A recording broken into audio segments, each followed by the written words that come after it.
Estamos de volta com o último bloco do Política Cruzada. Nós estamos falando sobre a safra deste ano, que na verdade é assim, a contagem é do meio do ano anterior para o meio do ano seguinte, né? É um modelo que é diferente, assim, não se conta tudo dentro de um ano.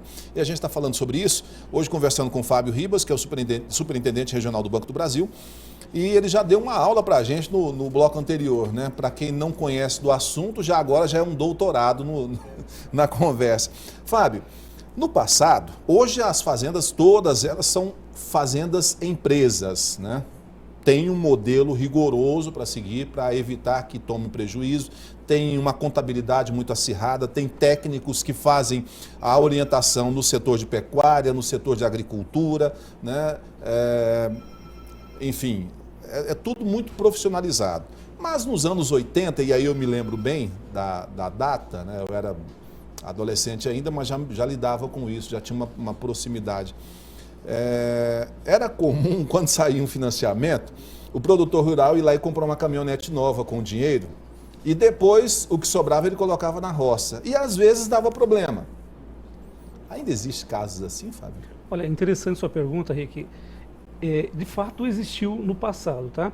Mas esse produtor que utilizava o recurso dessa forma, hoje ele não está mais na atividade, né? Hoje quem está na atividade é o produtor, é empreendedor, né, que enxerga no agronegócio uma atividade empresarial que precisa ser lucrativa, né? E só dessa forma ela terá utilidade para ele em termos de geração de renda, para sua família, para a sociedade. Nós não temos mais esse tipo de situação, né? E essa depuração ela foi natural, quer dizer, o produtor foi se tecnificando mais, investindo em pesquisa, aumentando o nível de produtividade, né? O banco também melhorou seus instrumentos de fiscalização, de acompanhamento. Hoje, as fiscalizações, além de serem realizadas por fiscais do banco, por profissionais, por bancários, elas também são tecnológicas, com utilização de satélite, né? Eu consigo verificar se uma área que foi financiada, de fato, ela foi plantada na época certa, né? Boa essa, porque assim, se financiava, por exemplo, a produção de 100 hectares, se plantava 60. Exato. Né? Hoje não, hoje se financiou 100, tem que plantar 100 e o sistema de georreferenciamento mostra. Exatamente. Então, a tecnologia ela está sendo utilizada para quem produz e também para quem empresta, para quem está colocando crédito nessa atividade. E o banco é sócio desse negócio. Eu falei no bloco anterior que o Banco do Brasil, uma vez ele emprestando esse dinheiro não sendo pago, o prejuízo é do banco. Então, o banco tem um cuidado de fiscalizar, de acompanhar. Mas com uma finalidade principal de que o recurso de fato seja investido na atividade produtiva, né? Porque se isso ocorrer, haverá um retorno financeiro, né? E nós estamos num momento em que a agropecuária como um todo ela está numa fase excelente em termos de rentabilidade, em termos de retorno financeiro, né? O clima ajudando, né? E os preços do momento são bons, essa atividade ela só tende a prosperar.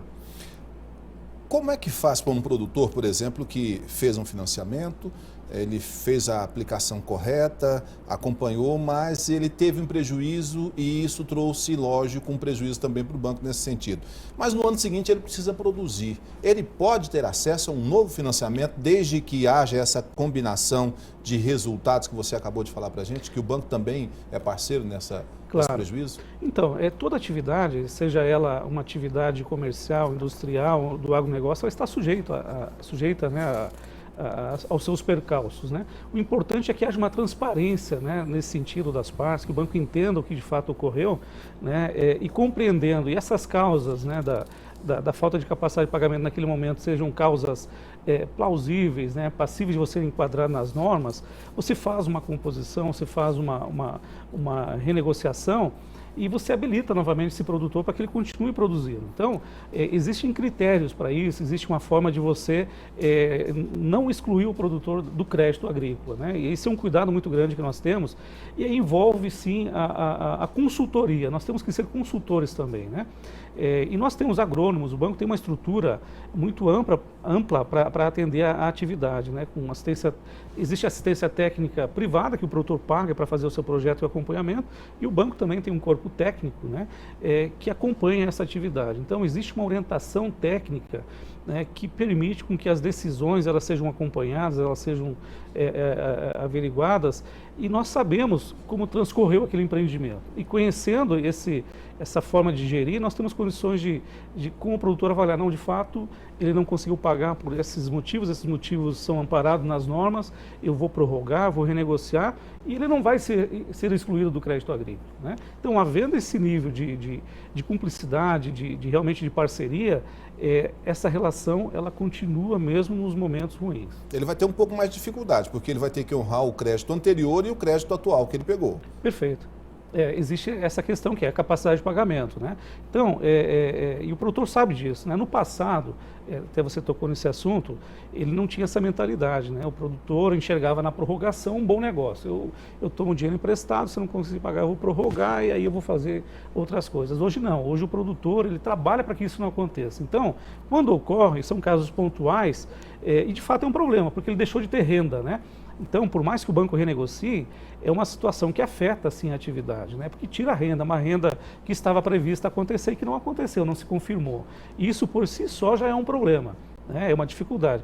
Uma safra perdida, você demora, em média, aí, umas 3 safras para você recuperar aquele prejuízo. Então, é sempre uma situação delicada, né? E por isso que o banco também tem esse cuidado, né? De avaliar com critério para não prejudicar a atividade. Nesse quesito, você disse que a inadimplência é muito pequena, porque o banco hoje tem também um rigor para escolher para fazer a seleção daqueles que realmente estão imbuídos em fazer um trabalho voltado para essa atividade rural. Há muita recusa, porque uma coisa é a inadimplência, outra coisa é a recusa do pedido de financiamento. Aqui, por exemplo, em Uberlândia, que nós estamos falando de uma massa muito grande de produtor rural. A cidade também tem essa vocação. Há muita recusa de pedido de financiamento? Não há um nível muito significativo de recusa, porque essa é uma atividade que ela mais ou menos está determinada, né? Os produtores, de pai para filho, enfim, se eu for vender, se eu sou fazendeiro, sou produtor rural, for vender uma fazenda hoje, eu vou vender muito provavelmente para outro produtor. Então, esse outro produtor, ele já tem um relacionamento com o banco, ele só vai ampliar a sua área de plantio, o seu limite de crédito, vai melhorar o seu cadastro, né? Então, as recusas, elas são pontuais e há, sim, uma dificuldade para os novos entrantes, né? Quem não tem experiência na atividade, ele vai ter uma dificuldade, ele vai começar um pouco com valores menores para adquirir essa experiência, para o banco conhecer melhor como é a gestão desse produtor rural. Então, nós vamos ter aqui uma margem pequena, né, de situações desse tipo, né? Então, a recusa, ela não é significativa. Claro que o endividamento, ele é um critério importante. Se o produtor está muito tomado no mercado, ele realizou investimentos significativos, ele está tomado em vários bancos, talvez ele tenha uma dificuldade, porque esses tetos que nós falamos, eles são tetos para o sistema financeiro. Então, ele não vai poder tomar R$1 milhão no Banco do Brasil, mais R$1 milhão no Banco X e mais outro R$1 milhão no Banco Y, né? Ele tem um teto, é R$1,2 milhão para todo o sistema financeiro. Então, se ele pegou aqui, acabou, é só aqui. Exatamente. Com recursos controlados, sim. Daí sobra aquela parte dos chamados recursos livres que ele pode tomar onde ele quiser e da forma que ele quiser. Então, essas questões, sim, podem limitar o atendimento. Se um produtor nos procurar hoje e ele já tomou algum crédito num banco privado, que seja, enfim, talvez ele tenha uma dificuldade, dependendo do endividamento, de ter acesso ao crédito. Agora, ele pode tomar em diversos bancos dentro da sua capacidade de pagamento. E isso, o sistema, vamos dizer assim, tem um autocontrole desse tipo de situação. É possível falar em números? Você teria condições de lembrar de cabeça aí, na regional do Banco do Brasil aqui, quantos financiamentos foram feitos para atender a regional? Assim, Rick, na verdade, o Banco do Brasil, ele tem uma característica muito marcante em relação ao negócio. De forma global, pensando no país, 60%, mais de 60% de todo o recurso que é investido na agropecuária através do sistema financeiro é feito via Banco do Brasil. Na nossa região, especificamente, nós temos cidades que mais de 90% é feito pelo Banco do Brasil, né? Nós temos aqui praticamente 3 bilhões de reais investidos, né? 3 bilhões de reais investidos na região, né? Então, o banco tem... Dos 10 bilhões é um universo grande. Então o banco tem uma participação muito significativa, até por ser a vocação do Banco do Brasil e por ser uma região muito forte no agronegócio, né? Nós temos municípios que a presença do Banco do Brasil lá gera riquezas para aquela cidade, por quê? E é um outro fenômeno bem interessante, né? Esses dados a gente pega nas informações do Banco Central, que são informações abertas para toda a sociedade. Nós temos várias situações de municípios em que o banco coloca mais dinheiro lá do que ele está captando, né? Muitas vezes, e esse é um dado interessante, no Triângulo Mineiro, a regional do Banco do Brasil no Triângulo Mineiro, para cada real que eu capto em poupança, em depósitos, eu empresto R$3. Essa é a relação hoje, né? Então, nós estamos trazendo para o Triângulo Mineiro recursos de fora. Nós estamos injetando recursos na economia. Esse é um dado muito interessante. O banco, uma vez ele estando presente, ele ajuda a movimentar essa economia, ele ajuda a fazer esse dinheiro circular. Bom, até agora a gente falou do médio produtor e do grande produtor, mas e o pequeno? Eu sei que o Banco do Brasil também tem se não me engano, o senhor pode me corrigir, Pronaf, que é para também fazer o custeio da agricultura familiar. Como é que funciona? Bom, o Pronaf, isso está muito bem segmentado hoje na economia brasileira, né? Na economia do agronegócio, né? Essa classificação dos produtores segundo o seu porte, né? As linhas do Pronaf, elas estão ativas também, esses recursos, essa foi uma evolução do crédito agrícola, especialmente da agricultura familiar, esses créditos são rotativos.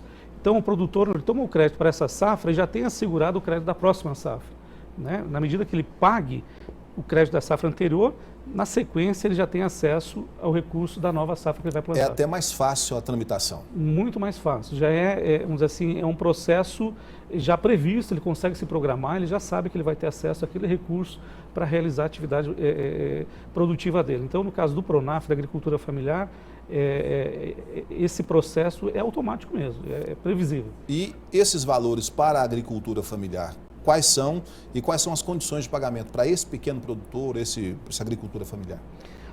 Aqui no Triângulo, a representatividade do Pronaf ela não é tão significativa, volumosa quanto a agricultura empresarial. Nós temos um perfil aqui de médios e grandes produtores, mas o Pronaf ele vem ganhando importância, né? Ele representa em torno de 15% a 20% dos recursos que nós emprestamos, né? Esse produtor ele tem acesso a recursos com custo bem mais barato, varia de 4,5% a 5,5% ao ano, dependendo do montante de recursos que ele for tomar. Se ele for tomar até R$30 mil, é 4,5% ao ano, acima disso é 5,5% ao ano, né? Mas é um recurso que ele é muito significativo em termos de abrangência. Nós atendemos inúmeras famílias com esses recursos, né? Então isso para a economia regional também tem a sua significância. O pequeno produtor é o produtor que produz alimentos, que produz hortigranjeiros, que produz em pequena escala, mas que com o crédito agrícola ele tem condições de se manter na atividade. Ele não precisa vir para a cidade, ele consegue, né, se manter na sua atividade porque ele tem crédito para plantar, para produzir, né, e consegue, vamos dizer assim, se estabelecer e ficar no campo. Em termos de valores e de período para que ele possa executar esse pagamento, esses financiamentos para eles são menores. Nós estamos falando aqui de R$700 mil para um médio, para um pequeno, para alguém da agricultura familiar, seria o quê? Até R$30 mil, de 30 a 60 mil, né, que é a faixa de recursos que é compatível. Ele consegue pagar. Que ele consegue pagar, porque são pequenas áreas, né, são atividades realmente mais limitadas em termos de quantidade de área plantada, de animais disponíveis, enfim. Esse é um cuidado que tem que se ter, né? Na verdade, o recurso ele é proporcional, ele é adequado à capacidade de pagamento daquele produtor. Então, essa classificação por níveis, né, de pronafiano, pequeno produtor, médio produtor, grande produtor, visa a buscar a sustentabilidade dessas atividades, para que você não superendivide essas pessoas, esses produtores, né, e você, ao mesmo tempo, atenda para que eles consigam dar conta das suas atividades produtivas, né? Nesse caso em específico, também há esse mesmo cuidado que o banco tem com o médio, de, olha, é necessário ter toda essa orientação, ter essa consultoria, fazer um seguro para que você também não tenha um prejuízo maior. Essa orientação também é dada para esse pequeno produtor que vai lá buscar esse crédito? Também Ele também tem essa mesma condição? Tem sim. E aí se destaca o papel da Emater. A Emater tem um papel fundamental no atendimento, especialmente desse grupo de pequenos, mini e pequenos produtores rurais, né? Então há assistência técnica, essa é uma das condições do crédito agrícola para a agricultura familiar, né? Ela é atendida pela assistência técnica de tal forma que esse produtor possa ser orientado não apenas em relação ao plantio, a melhor técnica de produção, né, a custo de produção, mas também a gestão dos recursos, das receitas, né, que ele tem, a respeito da comercialização. Existe um apoio, né, técnico muito forte, né, de tal forma que, a exemplo da agricultura empresarial, na agricultura familiar, os níveis de inadimplência são muito baixos também. né, justamente porque há uma assistência técnica, há um acompanhamento, há uma consultoria para que esse recurso se torne realmente viável para ele, que ele consiga aplicar, colher, comercializar e pagar os seus compromissos. Né? Tá certo, Fábio. Para mim foi muito gratificante ter você aqui hoje batendo esse papo com a gente. Eu espero que o telespectador que acompanhou o nosso bate-papo tenha entendido a importância do governo subsidiar parte da agricultura com um juro mais em conta, mas também que isso está um reflexo muito grande na economia brasileira. Muito obrigado por você ter vindo aqui. Fica o espaço para suas considerações finais. Tá certo. Eu que agradeço o convite, tá? Realmente um privilégio estar aqui com você. Eu agradeço muito, né? Agradecer aos nossos parceiros produtores rurais, aos nossos parceiros do sindicato. Existe aqui, na verdade, um compromisso, né, com o desenvolvimento do país, com o desenvolvimento do agronegócio, que move a economia regional de uma forma muito significativa, né? E estamos à disposição para esclarecer dúvidas, né, para que possamos deixar claro para a sociedade, mesmo para os produtores rurais, que o banco tem um compromisso, sim, com essa categoria e temos plena consciência da importância dela para o desenvolvimento do país. O agronegócio, não é de agora, dos últimos anos, mas especialmente agora, nesse momento, ele tem sido muito importante, né, para a sustentação da economia brasileira, né? E isso realmente nos orgulha por sermos parceiros dessa atividade, né, e podermos contribuir com o sucesso do setor. Tá certo. Gente, obrigado. Semana que vem a gente encontra com mais um Política Cruzada. Bom carnaval, juízo. Até lá.